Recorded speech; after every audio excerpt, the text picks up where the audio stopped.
भगवान श्री कृष्ण को नमस्कार करते हुए आप सभी का अनंत अकेडमी ऑफ मैथमेटिक्स में स्वागत है। एग्जाम्पल है कि let F be a constant function on A B defined by F X is equal to K. F constant function है और एफ एक्स की जो वैल्यू है वो के है and alpha a monotonically increasing function on A B, then A to B F D alpha exist and A to B F D alpha is equal to K bracket में alpha B minus alpha, ये हमें proof करना है।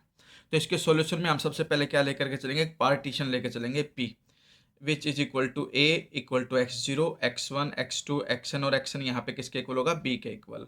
बीच में सारे points आपके इस तरह से होंगे कि वो इंक्रीजिंग ऑर्डर में रहें।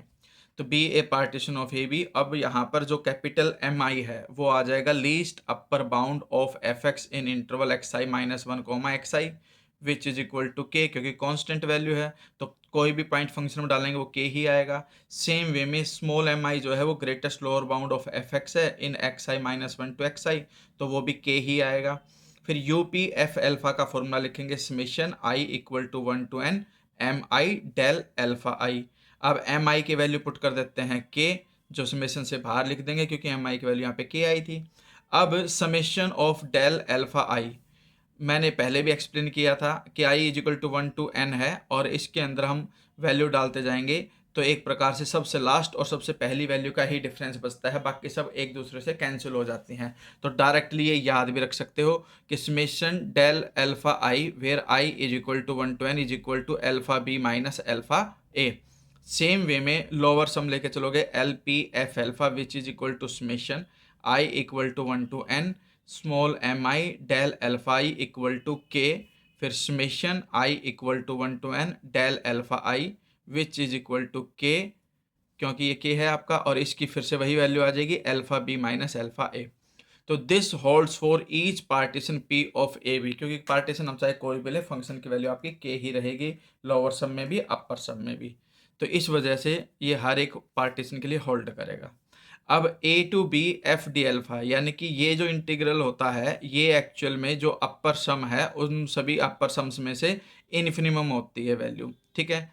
और ये हमारे पास क्या है, K into alpha B minus alpha A. Same way में लोअर सम वाले केस में जो लोअर सम है उन सब में जो सुप्रीमम वैल्यू है पार्टीशंस के अकॉर्डिंग वो हमारे पास इंटीग्रेशन होता है एफ डी एल्फा, ठीक है। और यहाँ पर ए के ऊपर बार, इसका मतलब ये है कि लोअर सम का इंटीग्रेशन आप निकाल रहे हो।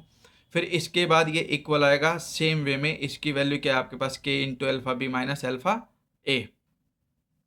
अब ये दोनों एक दूसरे के इक्वल हो गए, यानी कि अपर वाला और लोअर वाला दोनों इंटीग्रेशन जो है वो एक दूसरे के इक्वल हो गए। और जब ये दोनों इक्वल हो जाते हैं तो इसका मतलब क्या है, F is Riemann Stieltjes integral with respect to alpha, क्योंकि रेमनस्टलाइज इंटीग्रल की जो कंडीशन है वो यही है कि लोअर इंटीग्रल अपर इंटीग्रल दोनों एक दूसरे के इक्वल हो जाएं।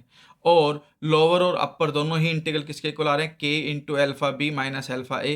तो रेमनस्टलाइज इंटीग्रेबल होने की वजह से लोअर और अपर का ये साइन हटा करके डायरेक्टली आप क्या लिख दो, integration of F D alpha from A to B is equal to K alpha B minus alpha A. यही हमें इसमें प्रूफ करना था।